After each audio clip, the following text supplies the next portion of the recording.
Proverbs 31, verse 25 to 29.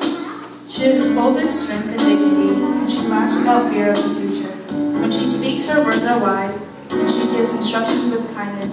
She carefully watches everything in her household, and suffers nothing from laziness. Her children stand and bless her, her husband praises her. There are many virtuous and capable women in the world, but you surpass them all. Happy Mother's Day!